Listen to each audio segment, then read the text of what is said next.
دنیا میں اکثر بات ہوتی ہے کہ ہندوؤں کا دیش ہندوستان ہے. یہ صرف باتیں ہیں، اصل میں چلتی کسی اور کی ہیں. ہم صرف پریوار تک سمت رہ گئے ہیں، دیش کو بھول چکے ہیں، دنیا کو بھول چکے ہیں. کیونکہ ہم جہاں بھی جاتے ہیں ہندو لوگ، ہمارا کوئی سننی پڑتی ہے. کہیں مرضی گھومنے جاؤ، کہیں مرضی کھانے پینے جاؤ، پریوار کے ساتھ ویکینڈ پہ جاؤ یا کہیں ضروری کام سے جاؤ تو ہندو کو ہی ٹارگیٹ کیا جاتا ہے. کیوں؟ کیونکہ یہ غلطی ہے ہندوؤں کی. ہندوؤں کو سمجھنا چاہیے کہ ہم صرف پریوار تک سمت نہیں رہ سکتے. اگر ہم کو دیش سرکشت کرنا ہے تو پریوار سرکشت رہے گا. اگر ہم دیش کو سرکشت کریں گے تو پریوار سرکشت رہے گا. جب دیش سرکشت رہے گا تو پریوار بھی سرکشت رہے گا، اور جب پریوار سرکشت رہے گا تو پھر کوئی انگلی نہیں اٹھائے گا ہندوؤں پہ، بھئی تم کون ہو، کہاں سے ہو. اس لیے سمجھدار بنو. ہم جہاں بھی جاتے ہیں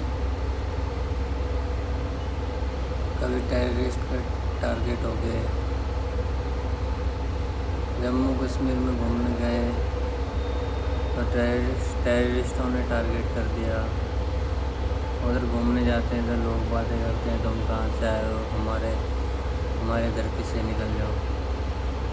یہ ہماری غلطی ہے کہ ہم نے لوگوں کو چھوٹ دے رکھی ہے، اور یہ ہمارے ہندوؤں کی غلطی ہے کہ ہم ایکتا میں ابھی تک نہیں آئے. جو ہمارا سب سے بڑا ہتھیار ہے ایکتا.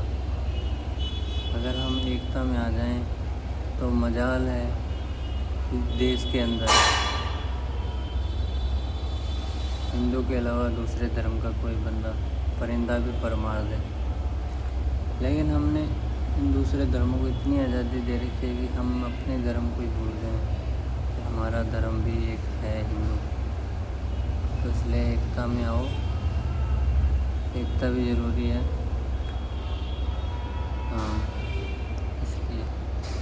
اور اگر ہم دیش سرکشت رکھیں گے، دیش کو سرکشت رکھیں گے ایکتا میں ہو کے، تو ہی پریوار سرکشت رہے گا. نہیں تو بھائی جیسے تم پہلے تانے سنتے آ رہے ہو، حملے سنتے آ رہے ہو، یہ ہوتے رہیں گے. تم دیکھتے رہنا. ایکتا میں آنا ضروری ہے اور آنا پڑے گا. آج نہیں تو کل آنا پڑے گا، نہیں تو کھا جائیں گے یہ لوگ. اچھی طرح کھا جائیں گے تمہارے کو. تم صرف پریوار کے ہو کے رہ جاؤ گے، یہ دیش کھا جائیں گے. پہلے دیش کو سرکشت کرو، پھر بات کرنا پریوار کی. دھنیہ واد.